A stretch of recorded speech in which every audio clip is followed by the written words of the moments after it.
Bonjour, bienvenue pour une nouvelle émission de Live Doctor et nous recevons aujourd'hui à nouveau le docteur Ouzan. Bonsoir, Bonsoir. mon cher confrère.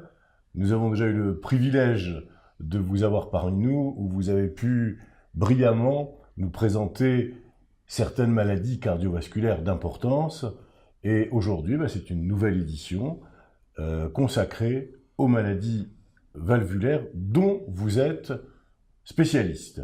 Je rappelle que vous êtes ancien interne des hôpitaux, ancien chef de clinique, vous exercez à Reims et que vous êtes chef de service à l'unité de cardiologie clinique à l'hôpital Adassa. Eh bien, les maladies valvulaires, c'est quelque chose dont on entend parler beaucoup aujourd'hui, avec un certain mystère autour de ces définitions des maladies valvulaires. Le grand public ne sait pas précisément de quoi il s'agit quand on parle des maladies valvulaires. Les maladies valvulaires sont un sujet extrêmement important de la cardiologie, comme vous l'avez souligné, pour plusieurs raisons.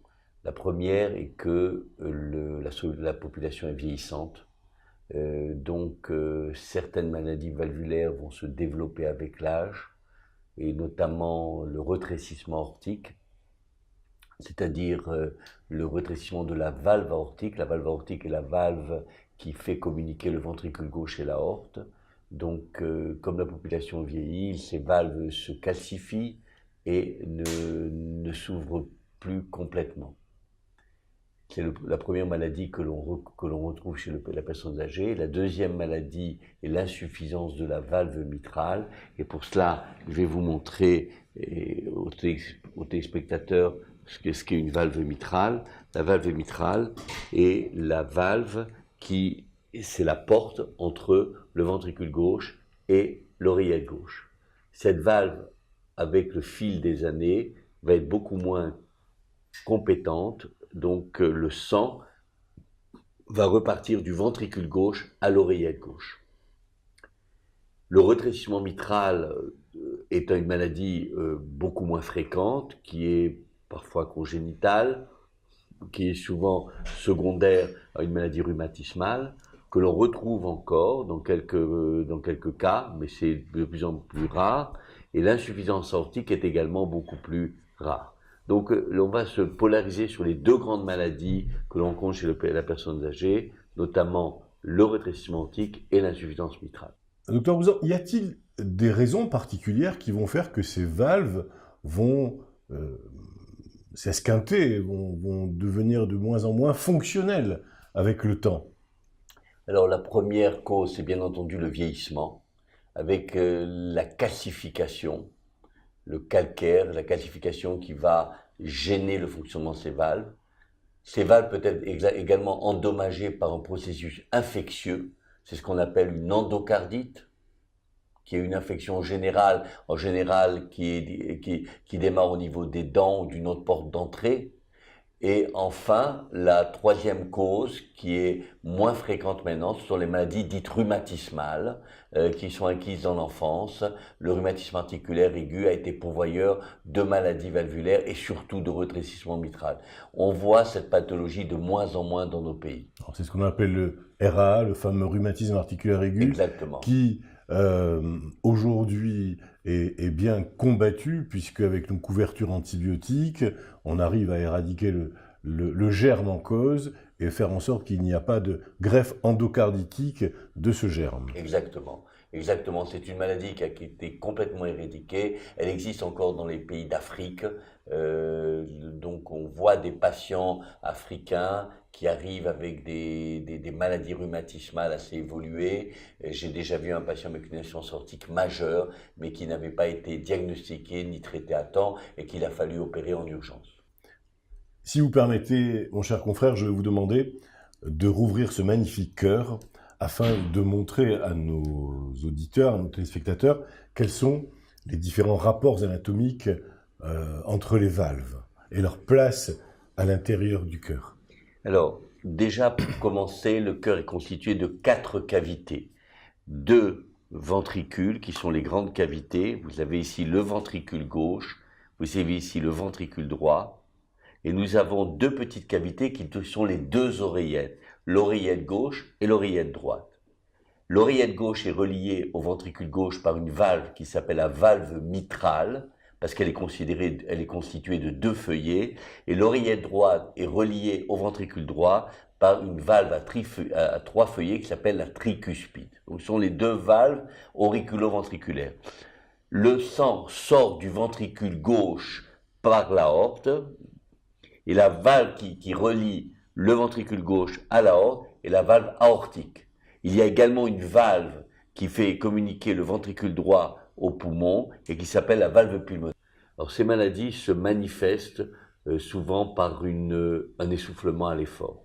Le patient nous consulte pour un essoufflement, une difficulté de monter les escaliers, et le diagnostic repose en priori sur l'auscultation cardiaque. Une auscultation menée par un médecin généraliste retrouve un souffle cardiaque important, qu'on appelle en termes médicaux systolique en général, dont les caractéristiques sont particulières pour le retentissement aortique et pour l'insuffisance mitrale, et qui permet d'évoquer le diagnostic. Donc le premier diagnostic, en tout cas l'entrée de ce diagnostic, ça sera le médecin de famille qui, avec son stéthoscope, en écoutant le cœur du patient, entendra ces souffles qui sont des souffles pathognomoniques, qui sont des souffles reconnaissables.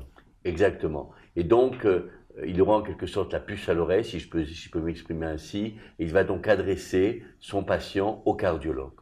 Le cardiologue, dans un premier temps, va confirmer l'auscultation du médecin généraliste et va réaliser certains examens. Un électrocardiogramme de base et surtout une échocardiographie. Y a-t-il des signes d'appel ? Y a-t-il des signes précurseurs ? Est-ce que certains signes vont nous faire évoquer ce diagnostic ? Comme nous l'avons signalé, c'est surtout l'essoufflement, la dyspnée d'effort. Le patient qui se fatigue à l'effort, qui peut avoir même quelques douleurs thoraciques à l'effort. Et il va consulter pour cette symptomatologie. Bon, certains cas arrivent brutalement à l'hôpital pour un syndrome d'œdème pulmonaire, c'est-à-dire qu'ils se lèvent dans la nuit et sont complètement étouffés, et donc arrivent à l'hôpital, et le diagnostic est fait à l'hôpital. Mais c'est un petit peu plus rare, en fait, parce que, en général, les généralistes font bien leur travail, découvrent un souffle cardiaque qui est important et adressent leur patient au cardiologue, qui, lui, va faire les investigations. Et comme je vous l'ai dit, la première investigation est l'électrocardiogramme, la deuxième est l'échographie. L'échographie va faire le diagnostic de la maladie valvulaire, va en apprécier la gravité et va surtout apprécier son retentissement sur la fonction ventriculaire gauche et la fonction ventriculaire droite. C'est un examen maintenant qui est incontournable, l'échographie. Totalement incontournable. Totalement incontournable. C'est un examen qui est fait dans le cabinet du médecin ou dans une clinique. Les appareils sont très sophistiqués. Ils permettent de faire des diagnostics extrêmement précis. Et à partir de ce moment-là, le cardiologue va décider jusqu'où il faut aller. Si la maladie valvulaire est significative, à ce moment-là, il faut passer à une exploration hémodynamique, une coronarographie avec exploration hémodynamique, pour apprécier le retentissement à nouveau de cette maladie valvulaire sur la fonction cardiaque et décider des options thérapeutiques.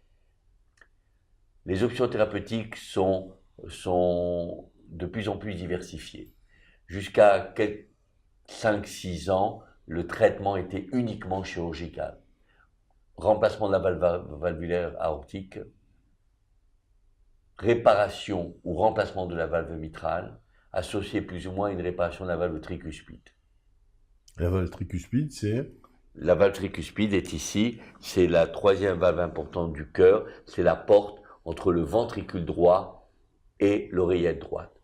Et souvent, l'insuffisance tricuspidienne est secondaire à l'insuffisance mitrale ou au rétrécissement aortique. Les maladies les plus fréquentes que l'on rencontre dans nos pays, ce sont, je le rappelle, le rétrécissement de la valve aortique et l'insuffisance de la valve mitrale. Donc ce sont des pathologies de plus en plus fréquentes chez la personne âgée qui entraînent un essoufflement qui s'aggrave et dont le diagnostic est posé par l'auscultation et confirmé par l'échocardiographie. Quand l'échographie va mettre en évidence une maladie valvulaire significative, le patient va bénéficier d'une exploration coronarographique et angiographique, dont nous avons déjà parlé dans les missions précédentes au sujet de l'infarctus du myocarde, c'est-à-dire qu'une sonde va être montée au cœur par voie artérielle et veineuse et va permettre de mesurer les pressions à l'intérieur du cœur et d'apprécier comment la maladie valvulaire est significative sur le plan hémodynamique. Quand cette phase est effectuée, que le diagnostic est posé à la fois de la maladie valvulaire, de sa répercussion sur la fonction ventriculaire gauche, nous allons nous adresser à un traitement. Le traitement jusqu'à 6-7 ans auparavant était uniquement chirurgical. On parle d'un traitement qui est valable autant pour l'insuffisance mitrale que pour le rétrécissement. Exactement.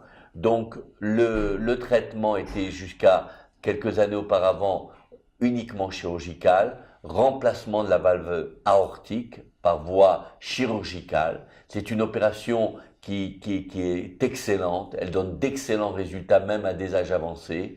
L'autre opération est la réparation ou le remplacement de la valve mitrale, qui également donne de bons résultats, qui est une opération plus risquée, parce que la valve mitrale est vraiment à l'intérieur du cœur, il faut ouvrir le cœur et arriver à cette valve. Cependant, nous avons de plus en plus de patients qui sont très âgés et qui ont surtout ce qu'on appelle des comorbidités, c'est-à-dire une insuffisance respiratoire, une insuffisance rénale, un âge très avancé, une perte de mobilité, qui rendent l'acte chirurgical extrêmement dangereux. Certains médecins ont développé des techniques de traitement valvulaire par voie percutanée. Et là, il faut rendre hommage à un grand médecin français qui s'appelle le professeur Cribier de Rouen, qui est le premier dans le monde, en 2002, à implanter une valve par voie percutanée, une valve aortique par voie percutanée à un patient totalement inopérable. Pour vous expliquer le cas de ce patient, un patient qui avait été amputé, qui était en grande insuffisance respiratoire, que bien entendu les chirurgiens n'auraient jamais pris pour une opération chirurgicale. Et donc il a réalisé cette première mondiale qui a fait étape dans l'histoire de la médecine, et depuis, plus de 100 000 patients dans le monde ont bénéficié de cette technique. Donc, la chirurgie a fait des progrès, les traitements percutanés ont fait des progrès, surtout pour la valve aortique. La valve mitrale est encore un obstacle qui n'est pas complètement franchi. On peut traiter l'insuffisance mitrale par un procédé de clip qui vont essayer de resserrer les deux parties de la valve mitrale et donc limiter l'insuffisance mitrale. Les médecins ne cessent pas d'avoir de l'ingéniosité et plusieurs valves ont été mises au point pour être implantées par voie percutanée au niveau de la valve mitrale. Mais c'est encore assez expérimental, les résultats sont préliminaires, mais il est évident que dans quelques années, ça sera complètement établi. Il en est de même pour la troisième valve dont nous avons parlé, la valve tricuspide, qui est également, qui peut être traitée maintenant, dans certains cas, de façon percutanée. Docteur Bouzan, y a-t-il des raisons particulières qui vont faire que ces valves vont s'esquinter, vont devenir de moins en moins fonctionnelles avec le temps? Alors la première cause, c'est bien entendu le vieillissement, avec la calcification, le calcaire, la calcification qui va gêner le fonctionnement de ces valves. Ces valves peuvent être également endommagées par un processus infectieux, c'est ce qu'on appelle une endocardite, qui est une infection générale, en général qui démarre au niveau des dents ou d'une autre porte d'entrée. Et enfin, la troisième cause, qui est moins fréquente maintenant, ce sont les maladies dites rhumatismales, qui sont acquises dans l'enfance. Le rhumatisme articulaire aigu a été pourvoyeur de maladies valvulaires et surtout de rétrécissement mitral. On voit cette pathologie de moins en moins dans nos pays. C'est ce qu'on appelle le RAA, le fameux rhumatisme articulaire aigu, Exactement. Qui aujourd'hui est bien combattu, puisque avec nos couvertures antibiotiques, on arrive à éradiquer le germe en cause et faire en sorte qu'il n'y a pas de greffe endocarditique de ce germe. Exactement. Exactement, c'est une maladie qui a été complètement éradiquée. Elle existe encore dans les pays d'Afrique. Donc on voit des patients africains qui arrivent avec des maladies rhumatismales assez évoluées. J'ai déjà vu un patient avec une insuffisance aortique majeure, mais qui n'avait pas été diagnostiqué ni traité à temps et qu'il a fallu opérer en urgence. Donc la chirurgie a fait des progrès. Les traitements percutanés ont fait des progrès, surtout pour la valve aortique. La valve mitrale est encore un obstacle qui n'est pas complètement franchi. On peut traiter l'insuffisance mitrale par un procédé de clip qui vont essayer de resserrer les deux parties de la valve mitrale et donc limiter l'insuffisance mitrale. Les médecins ne cessent pas d'avoir de l'ingéniosité et plusieurs valves ont été mises au point pour être implantées par voie percutanée au niveau de la valve mitrale. Mais c'est encore assez expérimental, les résultats sont préliminaires, mais il est évident que dans quelques années, ça sera complètement établi. Il en est de même pour la troisième valve dont nous avons parlé, la valve tricuspide. Qui est également qui peut être traité maintenant dans certains cas de façon percutanée. En fait, on a assisté à une véritable révolution cardiaque, cardiologique et chirurgicale, qui fait que ces maladies qui étaient souvent mortelles, en tout cas toutes ces maladies valvulaires qui étaient souvent mortelles, aujourd'hui peuvent être soignées et bien soignées. Exactement. Et là, vous mettez le doigt sur un concept nouveau, extrêmement important, qui s'appelle le Heart Team, c'est-à-dire l'équipe cardiovasculaire chirurgicale. C'est-à-dire comme nous avons une diversité de traitements et la décision finale du traitement est prise par plusieurs spécialistes, le cardiologue traitant, le cardiologue interventionnel qui est capable de poser une valve à voie percutanée et le chirurgien cardiaque. Nous n'avons pas cité tous les traitements médicaux qui existent des maladies valvulaires, surtout pour l'insuffisance mitrale. Pour le rétrécissement aortique, il n'y a pas de traitement. C'est un problème mécanique qui se traite que par chirurgie ou par voie percutanée. C'est un obstacle qu'il faut traiter. Pour la valve mitrale, le traitement médical avec les bêta-bloqueurs, les diurétiques peut aider. Donc la décision à nouveau va être prise par une confrontation entre trois spécialistes qui vont prendre la meilleure décision pour le patient, qui n'est pas immédiate en général. On démarre par un traitement médical, si le patient ne s'améliore pas, on discute de la chirurgie cardiaque, et si le patient n'est pas opérable, à ce moment-là, on va s'adresser aux techniques percutanées. Et est-ce qu'il y a un traitement après l'intervention chirurgicale? Tout à fait. Après l'intervention chirurgicale, tout dépend de la valve qui va être mise en place. Si c'est une valve mécanique, elle impose un traitement anticoagulant au long cours, avec ses contraintes. Si c'est une valve biologique, en général, elle n'impose pas un traitement anticoagulant, sauf si la maladie valvulaire est associée à une arythmie auriculaire, une fibrillation auriculaire. Est-ce que vous pourriez simplement dire ce qu'est une arythmie et qu'est-ce qu'une arythmie ventriculaire?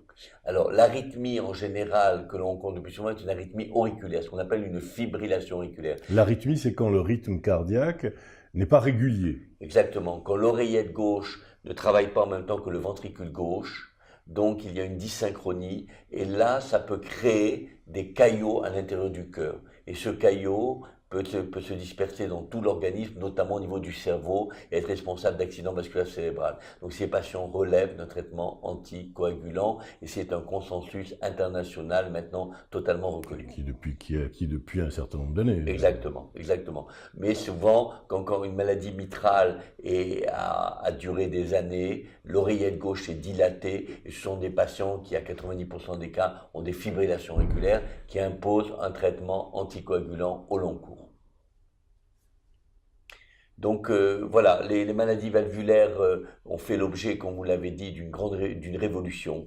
Le traitement permet de s'adapter à tous, notamment aux personnes extrêmement âgées.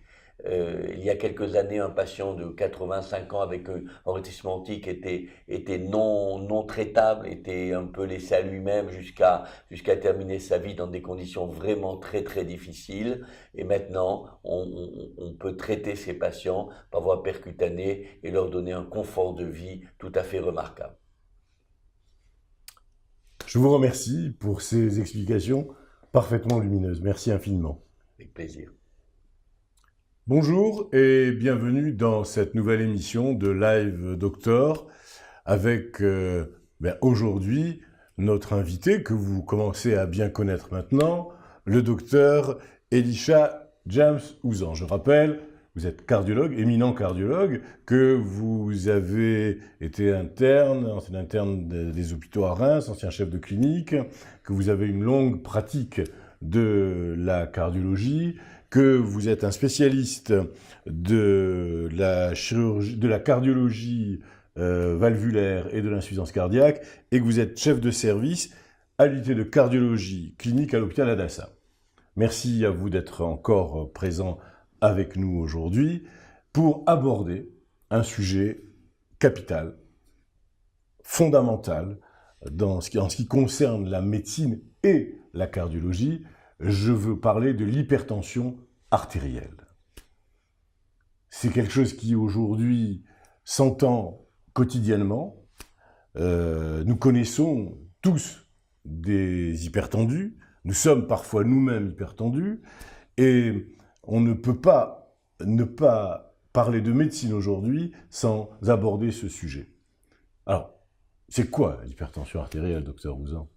L'hypertension est une maladie, comme vous l'avez souligné, de plus en plus fréquente. Elle atteint environ un Français sur 3, et je dirais que c'est le tribut de la vie moderne.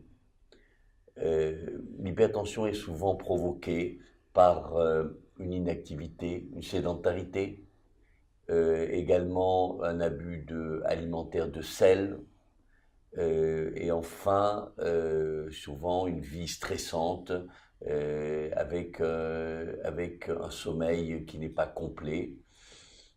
Au-delà de ces paramètres, il y a bien entendu les critères génétiques. L'hypertension est donc extrêmement fréquente. Elle est souvent symptomatique. Le patient va venir consulter pour des céphalées, pour des vertiges, pour des maux de tête.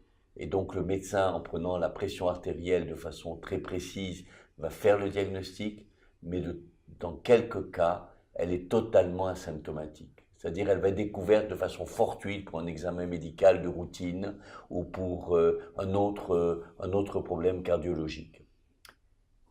Il faut traiter ces hypertensions artérielles car c'est une cause importante d'accident vasculaire cérébral. Et les traitements se sont diversifiés, comme vous le savez, dans les dernières années. Nous avons plusieurs médicaments qui sont de mieux en mieux tolérés, donc les patients en général prennent leur traitement parce qu'ils éprouvent une amélioration, beaucoup moins de céphalées, ils se sentent beaucoup mieux, ils se sentent beaucoup moins essoufflés. Et donc, le traitement a été un apport important pour ces malades. On a tendance à dire que nous avons l'âge de nos artères. L'hypertension artérielle est le reflet de l'état de ces artères. Exactement, exactement. Et c'est-à-dire qu'un patient hypertendu est considéré comme ayant un facteur de risque des maladies cardiovasculaires. C'est un facteur de risque important, aussi bien associé au cholestérol, au tabac, à l'hérédité de maladies cardiovasculaires. Donc tous ces éléments vont placer le patient comme sujet à risque. À risque de quoi? De maladies cardiovasculaires, notamment d'angine de poitrine, d'infarctus du myocarde, et nous y reviendrons après, d'insuffisance cardiaque. C'est la première étape dans la pathologie cardiologique d'un patient. Donc il faut la traiter dès le départ et ne pas attendre que cette hypertension soit installée et retentie sur la fonction ventriculaire gauche et entraîner une insuffisance cardiaque pour commencer à traiter le patient. Il faut le convaincre de l'importance du traitement. C'est pas toujours évident parce que l'hypertension est parfois, comme je vous l'ai signalé, asymptomatique. Le patient se sent bien. Il est même un petit peu dopé par son hypertension. L'hypertension dope une patiente, dope un patient, lui donne des capacités un peu inhabituelles. Quand on le traite, il va diminuer son niveau d'activité. Il va au début se sentir fatigué, il va éprouver une impression de lassitude, mais il faut lui faire comprendre que, suivant toutes les données épidémiologiques qui ont pu être créées dans le monde, l'hypertension est un grand facteur de risque et peut abîmer le cerveau, le rein et le cœur. Y a-t-il des examens cliniques à faire quand on a découvert une hypertension artérielle? Et comment va-t-on faire ce diagnostic précisément de l'hypertension artérielle? Ce sont deux questions. Alors, à la première question importante, le diagnostic n'est pas toujours évident parce qu'il faut prendre la pression artérielle de façon très standardisée. Avec un appareil à mercure, il faut attendre que le patient soit reposé, il faut essayer de limiter le stress qui est occasionné par la consultation au cabinet médical. C'est l'effet blouse blanche. L'effet blouse blanche. Et il faut prendre en principe plusieurs fois dans les deux bras, au niveau des deux bras. Les critères d'hypertension ont diminué avec le temps. C'est-à-dire que, il y a quelques années, on admettait que l'hypertension était pour les patients au-delà de 140 mm de mercure pour la systolique et 90 mm pour la diastolique. Maintenant, les critères les normes ont bien diminué. C'est-à-dire que, au-delà de 130 mm de mercure, au-delà de 85 mm de mercure de diastolique, on considère que le patient est hypertendu. Pardon, c'est quoi la systolique et c'est quoi la diastolique? Alors, la systolique et la diastolique sont les deux composantes de la pression artérielle. Vous avez une composante qui correspond au débit cardiaque, qui est le grand chiffre, la systolique, et le petit chiffre, c'est quand le cœur se relâche, ce qu'on appelle la diastolique. Donc les deux sont importants, les deux sont synonymes d'hypertension artérielle. Dans certains cas, quand on a un doute, on va poser au patient ce qu'on appelle un holter tensionnel, plus précisément un appareil qui va enregistrer la pression artérielle pendant 24 heures dans les conditions de vie réelles du patient. Il faut préciser que c'est quelque chose qui n'est pas dangereux, qui ne pose aucun problème, et c'est un petit appareil que l'on porte autour du bras. Exactement. Et c'est un appareil qui permet une vie normale, mais simplement qui donne des résultats extrêmement probants, puisque la pression artérielle est prise en dehors du contact médical, dans le milieu de vie habituel du patient, dans son activité quotidienne. Et je pense que pour un patient jeune, avant d'entreprendre un traitement qui va durer des années, il faut être sûr du diagnostic. Et cet appareil nous donne une certaine certitude. Par ailleurs, il nous permet de comprendre le mécanisme de l'hypertension artérielle. Est-ce qu'elle est pendant le jour, ou est-ce qu'elle est pendant la nuit, ou est-ce qu'elle intéresse surtout le grand chiffre, la systolique ou la diastolique? Est-ce que le cardiologue va essayer de comprendre la dynamique de l'hypertension après cet appareil? Donc pour ma part, c'est un examen fondamental, comme vous l'avez signalé, tout à fait bénin, qui n'est absolument pas dangereux, qui peut être répété, qui élimine l'effet blouse blanche et qui permet d'avoir un diagnostic positif et même d'étiologie. Parce que quand vous avez un holter tensionnel qui va montrer que la nuit, la pression artérielle est très élevée, ça nous oriente vers une maladie du sommeil, vers des apnées du sommeil qui peuvent être traitées et par ce biais, améliorer le confort de vie du patient et surtout traiter l'hypertension artérielle par ce biais-là. Donc ça, c'est la première étape. La deuxième étape, apprécier la répercussion de l'hypertension artérielle. C'est donc le bilan biologique que vous allez mettre en œuvre. Voilà. Il y a un bilan biologique élémentaire, notamment le dosage du potassium, le dosage de la créatinine, de la fonction rénale. C'est très important parce que l'hypertension est une grande pourvoyeuse d'insuffisance rénale. Donc il faut d'emblée rechercher une insuffisance rénale, une albuminurie et bien entendu rechercher les facteurs de risque associés. Il faut doser un cholestérol, il faut doser également le sucre pour voir si le patient n'est pas en diabète ou en prédiabète. Donc tous ces examens sont absolument capitaux, ils sont relativement simples, ils n'imposent pas de grandes investigations et permettent d'orienter déjà le patient vers un traitement. Une fois que ces examens biologiques sont faits, il faut faire un électrocardiogramme de base pour voir s'il n'y a pas une arythmie, pour voir s'il n'y a pas une hypertrophie du ventricule gauche, hypertrophie du cœur. Et enfin, je considère qu'il faut faire une échographie une fois dans la vie. Voilà, j'allais vous le dire. Donc, éventuellement, après l'électrocardiogramme, l'échographie se fait maintenant de plus en plus afin d'avoir une image du cœur. Exactement. Il faut, une fois dans la vie du patient, faire une échographie. Ce sont les recommandations de la Société américaine d'hypertension artérielle. Et je pense que dans la pratique quotidienne, il est absolument capital. Pourquoi? Parce qu'on peut découvrir un élargissement de l'aorte. On peut découvrir une maladie valvulaire. On peut découvrir une insuffisance débutante du ventricule gauche. Donc, l'échographie est un élément absolument capital. Il n'est pas nécessaire de le répéter, mais au moins une fois dans la vie d'un patient hypertendu, d'avoir une idée de sa fonction cardiaque et de ses valves. Je pense que c'est très important. Donc, pour reformuler, maladie très importante qui touche un Français sur 3, maladie dont le diagnostic est quasiment obligatoire. On peut dire aujourd'hui que quand il n'y a pas de signe, la découverte peut se faire d'une manière fortuite lors d'un examen médical traditionnel ou lors des consultations de médecine du travail, qui sont d'excellents moyens de dépistage de l'hypertension artérielle. Et une fois qu'on a donc cette suspicion, faire ces différentes étapes du diagnostic de l'hypertension artérielle, plus le bilan biologique, le bilan cardiovasculaire avec l'électrocardiogramme et l'échographie, et ensuite un traitement.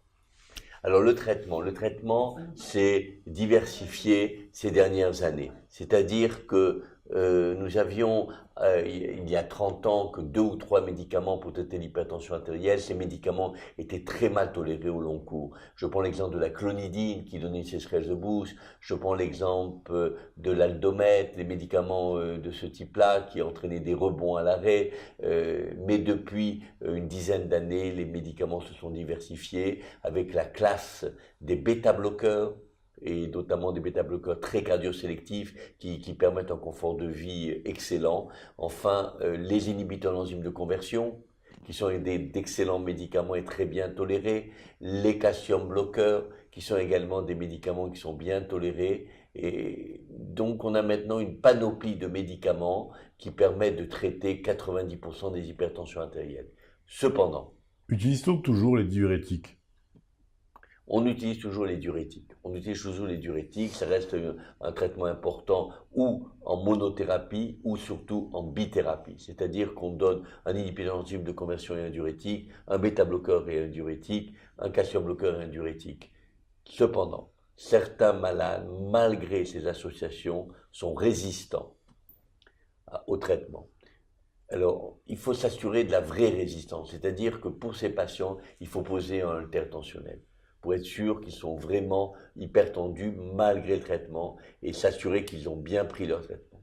Alors pour ces patients qui sont dits résistants, une technique nouvelle est apparue qui s'appelle la dénervation rénale, c'est-à-dire aller avec un cathéter dénerver l'artère rénale. Cette technique qui a eu un très grand engouement au départ est maintenant très contestée, très contestée. Mais bon, elle est en voie de développement. Les années qui vont venir vont nous dire si c'est une technique valable ou non valable. Par contre, on a un vieux médicament qui donne des résultats remarquables dans l'hypertension résistance, qui s'appelle la spironolactone, et qui, en association aux autres médicaments, permet de contrôler plus de 50% des hypertensions dites résistantes. Donc, comme vous le voyez, nous avons des possibilités de traiter effectivement l'hypertension artérielle. Donc, il y a donc ces classes pharmacologiques qui sont donc les bêta-bloqueurs, les inhibiteurs de l'enzyme de conversion, les diurétiques, les calcium bloqueurs et éventuellement la spironolactone que l'on rajoutera dans les hypertensions artérielles résistantes. Exactement. Donc, si vous voulez, maintenant, on arrive à traiter 98% des patients hypertendus, à les équilibrer et surtout à ralentir la répercussion de cette hypertension sur la fonction ventriculaire gauche, sur les maladies valvulaires, sur la dilatation de l'aorte. Donc, c'est vraiment un problème de santé publique Il faut sensibiliser tous les médecins, surtout par le côté éducatif, parce que le patient va prendre son traitement pendant 1 semaine, 2 semaines et va se lasser. Donc le médecin va être là pour lui expliquer l'importance du traitement, l'importance de la continuité de ce traitement, car c'est la porte d'entrée de toutes les maladies cardiovasculaires. Je voudrais, si vous permettez, que vous reveniez rapidement sur ces facteurs de risque de l'hypertension artérielle. Au-delà du diagnostic, au-delà du traitement qui a été mis en marche, et donc de son efficacité avérée, espérée en tout cas, il y a des consignes de vie à appliquer. Tout à fait. Vous avez entièrement raison. Et dans ce domaine-là, la pratique américaine se distingue de la pratique européenne. Les Américains, les médecins américains, quand ils ont un patient à leur cabinet qui est hypertendu, ils ne commencent pas de traitement médical au début. Ils conseillent aux patients une reprise de l'activité physique régulière, une alimentation équilibrée avec moins de sel, et revoient en général le patient quelques mois après et décident s'il est nécessaire ou non d'entreprendre un traitement. Avec une perte de poids, une demande de perte de poids aussi. Avec également une perte de poids, tout à fait. Il y a une corrélation aujourd'hui évidente entre la perte de poids et l'hypertension artérielle? Il y a une corrélation. Enfin, entre le poids et l'hypertension artérielle? Il y a une corrélation qui est moins forte qu'on ne pensait. Beaucoup de patients ont perdu du poids et ils n'ont pas été pour autant hypotendus. Donc, c'est une idée qui a prévalu, qui existe, mais qui est beaucoup moins forte qu'on pouvait penser. En Europe, on a peur. Un médecin voit un patient hypertendu, il a peur de l'impact médico-légal, il démarre un traitement tout de suite. Je pense qu'il faut avoir une attitude un petit peu mitigée entre les deux extrêmes. C'est-à-dire, il faut peut-être commencer, il faut d'abord confirmer le diagnostic, souvent par un hypertensionnel. Deuxièmement, indiscutablement conseiller aux patients la perte de poids, la reprise d'une activité physique régulière et une alimentation beaucoup plus équilibrée. Mais on ne peut pas non plus attendre trop longtemps de démarrer un traitement. Parce que des accidents cardiovasculaires sont apparus entre le premier contact médical et le début du traitement. Et notamment l'accident vasculaire cérébral qu'il faut éviter à tout prix. Donc il faut être prudent et il faut être proactif. Devant une hypertension artérielle élevée, il faut traiter. Il faut traiter. Voilà. Et avec tout simplement parce que les traitements sont efficaces. Il a été démontré par les études épidémiologiques que les patients, que cela limitait les complications cardiovasculaires, infarctus, angine de poitrine, insuffisance cardiaque. Donc on ne peut pas nier ces données maintenant qui ont été amplement confirmées, et surtout que les médicaments maintenant de l'hypertension artérielle sont bien tolérés, permettent un confort de vie normal. C'est-à-dire que le patient prend son médicament le matin avec son café du matin et vit une vie normale. Plus, j'y reviens, l'arrêt du tabac, la diminution du sel, les facteurs de risque classiques, c'est-à-dire le stress, le cholestérol, éventuellement le diabète, plus la sédentarité, qui sont vraiment les éléments capitaux fournisseurs, ou en tout cas entretenant l'hypertension artérielle. Comme nous l'avons dit au début, l'hypertension artérielle est le tribut de la vie moderne. C'est vraiment la rançon de la vie moderne. Toutes les caractéristiques que vous avez signalées, ce sont les caractéristiques de la vie moderne, d'un patient qui est hyperactif, qui est assis toute la journée devant son ordinateur, qui mange très mal, avec beaucoup de sel, et qui ne fait pas d'activité physique. Donc ce patient va être hypertendu. Au début, il va ne pas sentir son hypertension artérielle parce qu'elle va lui donner un regain d'énergie, mais très rapidement, il va sentir des céphalées, des vertiges, et il va consulter pour cela. Et il va être difficile de le convaincre de prendre un traitement, parce que le traitement va, comme nous l'avons dit, diminuer ses capacités au début, mais quelques mois après, il va se sentir beaucoup mieux, beaucoup plus détendu, beaucoup plus apte à contrôler ses sensations, à contrôler ses réactions vis-à-vis de ses collaborateurs. Ce sont des patients en général qui sont très coléreux, qui s'énervent rapidement. Merci. Merci docteur Ouzan pour toutes ces bonnes indications et toutes ces explications. Merci infiniment. Avec plaisir. Bonjour à tous nos auditeurs et à nos téléspectateurs. Bienvenue pour cette nouvelle émission de Live Doctor, consacrée toujours à la cardiologie, avec notre invité vedette, aujourd'hui, que vous connaissez bien maintenant, le docteur Elishiva James Ouzan, cardiologue de renom, qui est un ancien interne, ancien chef de clinique, qui a une longue pratique de la cardiologie et qui est depuis 2010 chef de service à l'unité de cardiologie clinique à l'hôpital Al-Azhar. Bonjour, docteur Ouzan. Eh bien aujourd'hui, après que nous ayons abordé un certain nombre de grands thèmes de la cardiologie, il nous reste à aborder un domaine particulier, et j'en suis ravi, en tout cas je suis ravi de l'aborder avec vous, puisque vous êtes un spécialiste de cette question. Je veux parler de l'insuffisance cardiaque.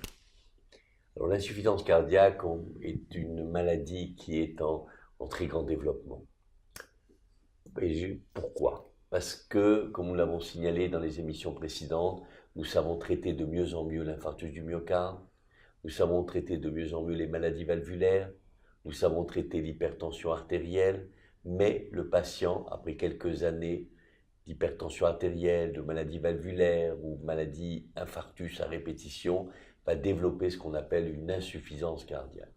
Qu'est-ce que l'insuffisance cardiaque ? C'est un patient qui va être essoufflé à l'effort, fatigué à l'effort, et qui va voir sa vie se limiter à une activité uniquement à la maison, et même parfois des difficultés de se lever de son lit. Donc c'est un motif de consultation de plus en plus fréquent, aussi bien dans les cabinets médicaux, dans les cabinets de cardiologie, dans les hôpitaux. Les patients se présentent à l'hôpital en général en épisode de défaillance cardiaque complète avec des œdèmes des membres inférieurs, une prise de poids. Un patient qui a du mal à se coucher la nuit, qui dort en position demi-assise ou dans son fauteuil. Parce qu'il respire mal. Parce qu'il respire mal. Donc, il faut faire un bilan. La première chose est l'étape clinique qu'on ne doit jamais oublier, ausculter le cœur. Le patient peut avoir une maladie valvulaire qui a été méconnue, une insuffisance mitrale dont nous avons parlé, qui n'a pas été diagnostiquée au bon moment, un rétrécissement aortique qui n'a pas été diagnostiqué au bon moment. Donc là, c'est l'auscultation cardiaque, avec le stéthoscope. Avec le stéthoscope. Deuxièmement, l'auscultation pulmonaire va retrouver des crépitants qui permettent de déterminer un œdème ou un subœdème pulmonaire. Puis l'examen va se porter sur le foie, voir si le foie est dilaté, s'il y a des signes de congestion hépatique. Et enfin, bien entendu, les œdèmes des membres inférieurs qui sont un témoin d'insuffisance cardiaque droite. Ce sont des œdèmes particuliers. Ce sont des œdèmes blancs qui sont mous et qui prennent le godet, c'est ça ? Exactement. Ce sont des œdèmes bilatéraux en général, chez un patient qui est essoufflé et qui prennent le godet. Prendre le godet, ça veut dire que quand on appuie sur l'œdème, il y a une dépression qui s'installe. Exactement. C'est un signe médical fondamental. Donc une fois que le diagnostic est fait, il faut essayer de trouver l'étiologie de l'insuffisance cardiaque.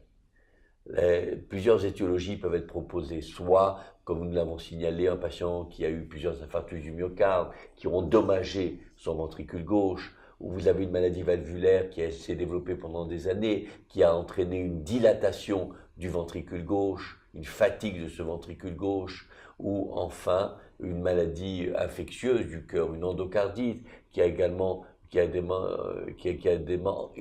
endommagé la fonction ventriculaire gauche ou la fonction ventriculaire droite.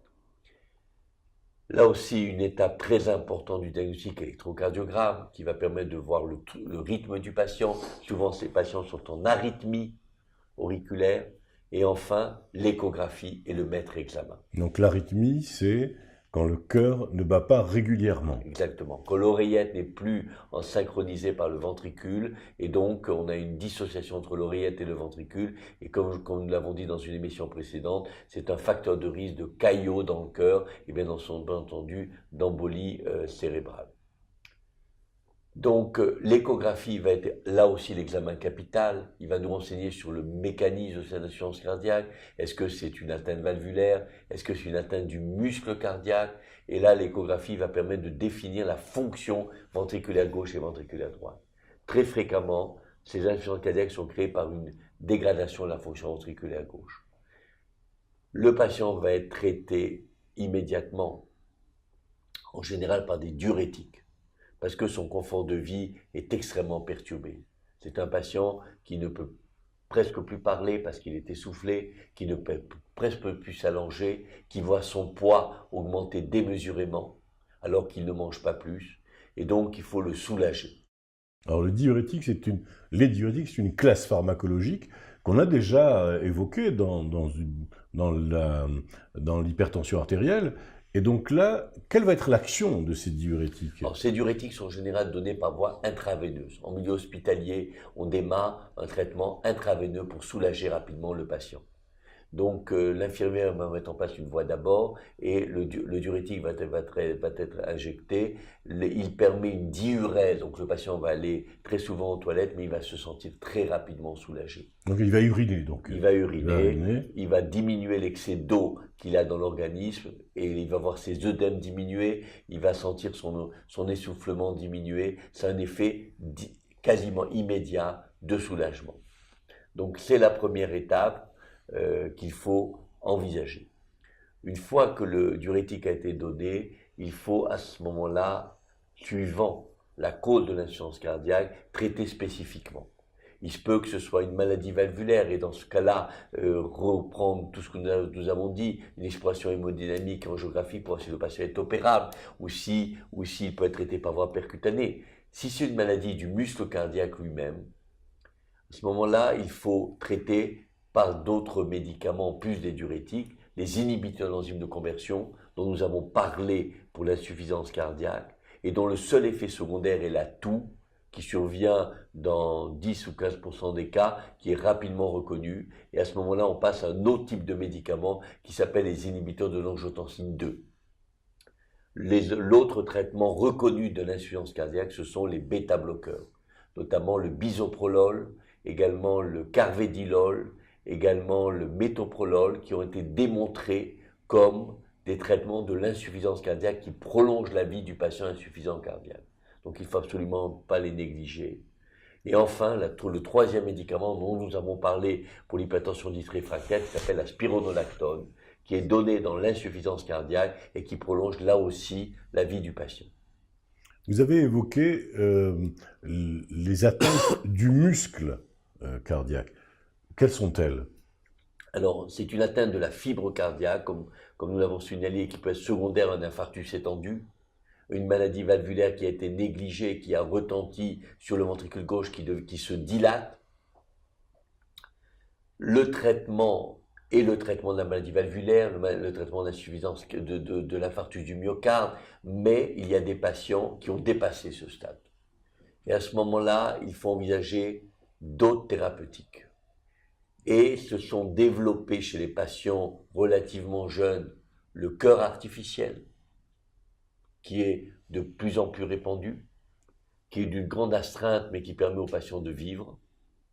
Et enfin, la transplantation cardiaque, qui est toujours d'actualité, bien qu'il y ait un manque de donneurs qui se fait sentir dans tous les pays.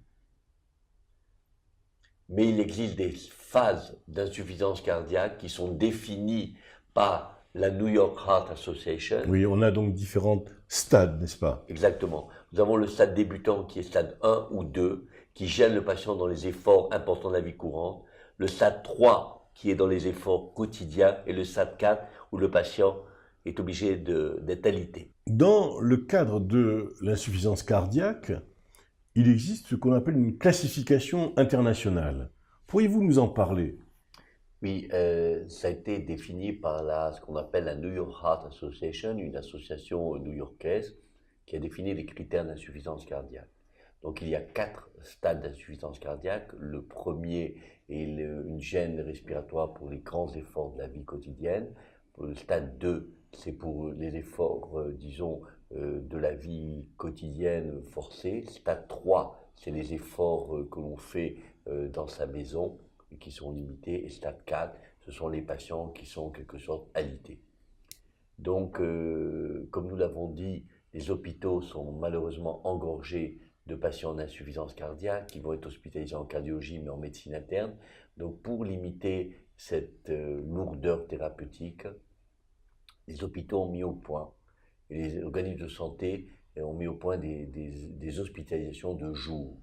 Et c'est une très très belle invention, parce que le patient arrive le matin, on lui prend, on fait une prise de sang pour voir quel est son degré de potassium, de sodium, sa fonction rénale.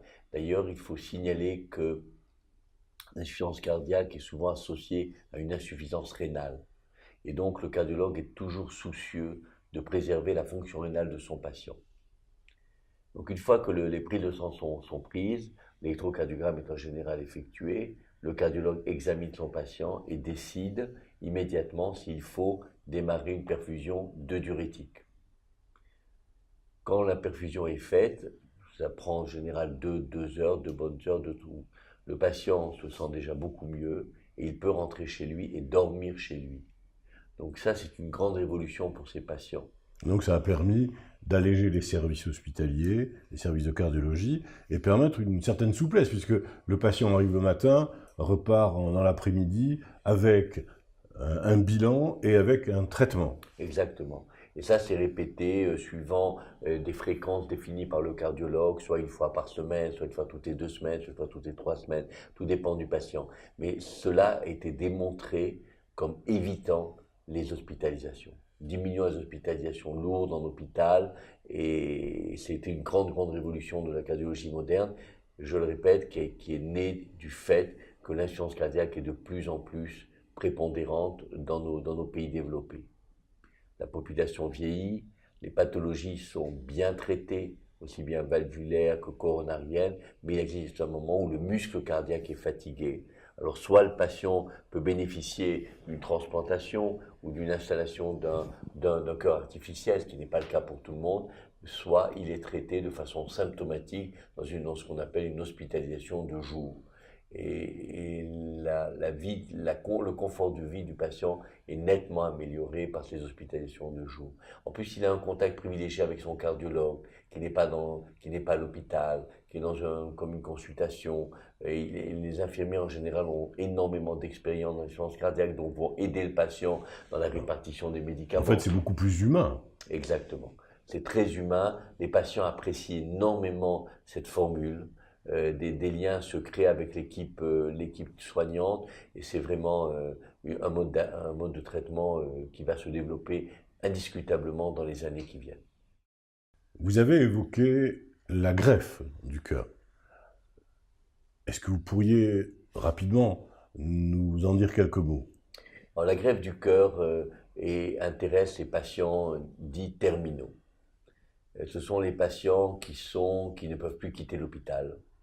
En général, des patients jeunes qui, à la suite d'un infarctus massif ou d'une maladie valvulaire importante qui n'a pas pu être traitée au bon moment, ou une maladie infectieuse du cœur qu'on peut appeler la myocardite